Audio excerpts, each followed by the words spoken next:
अप्रैल को मेरी सर्जरी हुई हुई थी, गुरुजी ने कराई थी।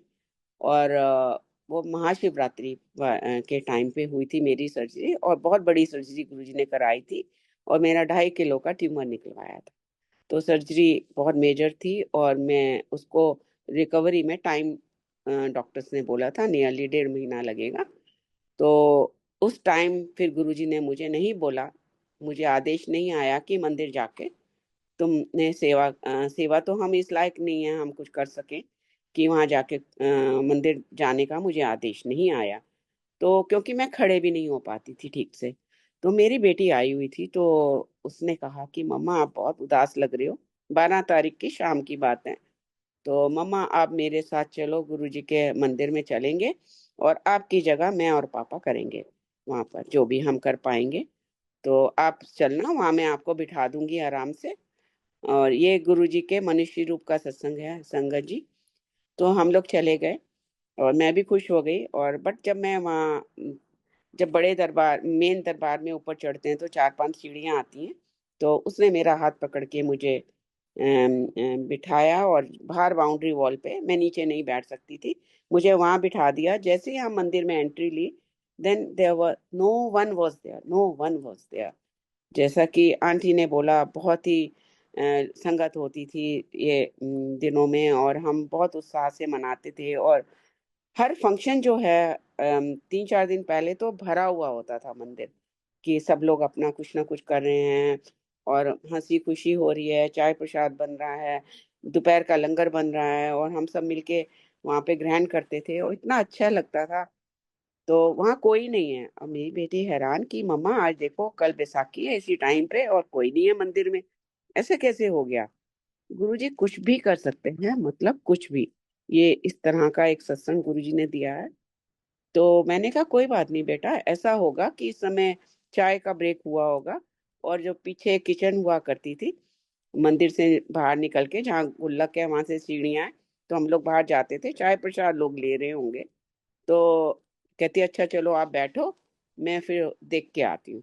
तो then she went, both of them they left, and मैं वहाँ बैठी हुई सोच रही हूँ कि गुरुजी मेरी हालत इतनी खराब है कि अब ये लड़की 2.5-3 साढ़े 3 घंटे से पहले बाहर नहीं आने वाली। तो मेरी ये हालत नहीं है कि मैं यहाँ इतनी देर बैठ सकूं। काश गुरुजी आप मुझे दर्शन दे देते तो मेरा टाइम ये वाला उड़ जाता। एंड संगत जी, मैंने जस्ट सेकंड्स में, विद इन सेकंड्स में आंख बंद की हुई थी, और मुझे एकदम मेरी बेटी की आवाज आती है कि मम्मा गुरुजी। क्योंकि वो विद इन सेकंड्स बाहर देख कर आ जाती है कि वहाँ कोई संगत नहीं है। और मैंने कहा ये क्या, अभी तो वो गई है, और ये कैसे मुझे कह रही है कि अ, मम्मा गुरुजी आपके सामने, गुरुजी ऐसे थोड़ी ना आ जाते हैं। तो उसने फिर मेरे कंधे जोर से हिलाए, और बोला मम्मी आंखें खोलो, गुरुजी आपके सामने खड़े हैं। और संगत जी ये कोई सपना नहीं है, ये कोई इमेजिनेशन नहीं है, ये कोई टेलीपैथी नहीं है। ये गुरुजी के लाइव दर्शन, उस दिन गुरुजी ने मुझे विद इन सेकेंड्स अपने सामने, मुझे मेरे सामने गुरुजी खड़े थे, और मैं कुडंट बिलीव, मैं अपनी आंखों पर विश्वास नहीं कर पाई। क्योंकि जब गुरुजी आते थे बड़े मंदिर में, तो वहाँ सायरन बजता था, उनकी गाड़ी में सायरन होता था, बड़ा गेट खुलता था।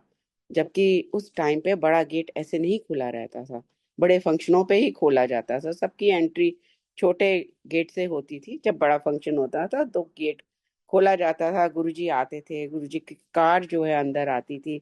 और नीचे जहाँ गुरुजी का दरबार है, उसके नीचे एक रिवॉल्विंग ड्राइववे है, वहाँ कार जाती थी, और गुरुजी उस ड्राइव वे से ऊपर सीढ़ियों से आते थे। एक कमरा है जहाँ पर म्यूजिक रूम है, म्यूजिक रूम के साथ एक कमरा है, गुरुजी उस कमरे में से बाहर आते थे और अपने सिंहासन पर विराजमान होते थे। उस दिन गुरुजी साक्षात मेरे सामने खड़े हैं। हाउ इज इट पॉसिबल संगत जी। गुरुजी कुछ भी कर सकते हैं, जैसे सच्चे मन से आपके दिल से कोई आवाज निकलती है तो वो गुरुजी पूरा करते हैं आपकी।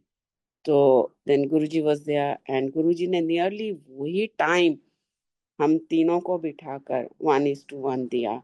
और मैं तो खड़ी थी, वहां कुर्सी मंगाई गई, मैं कुर्सी पर बैठी हॉल के अंदर। और गुरुजी ने नियरली वही टाइम जो मेरे मन में था, और गुरुजी ने मेरी बेटी को ब्लेस किया, मेरे हस्बैंड को ब्लेस किया, मुझे ब्लेस किया। ना जाने हमारी कितनी बीमारियों को गुरुजी लेके गए। ये गुरुजी की बहुत ਕਿਰਪਾ। जैसा कि आंटी ने बोला कि मैं ਤੁਹਾਨੂੰ ਦੱਸਾਂਗਾ कि ਤੁਹਾਡੇ ਵਿੱਚ ਕੀ ਹੈ ਤੇ ਤੁਸੀਂ सुन भी नहीं सकोगे, समझ भी नहीं सकोगे, और ਤੁਸੀਂ हिल जाओगे। गुरुजी बिना हम लोगों को बोले, बिना हम लोगों को कहे, हमारी अनगिनत बीमारियों को ठीक करते थे। जैसे मुझे पता ही नहीं था मेरे को ट्यूमर है, then that day Guruji said तेरी बेटी बड़ी सियाणी है, ऐदी गल मन्या कर। तो गुरुजी ने मेरी 1:1 2.5-3 घंटे गुरुजी ने हम लोगों को बिठाया प्यार से, और बहुत चीजें समझा के गए।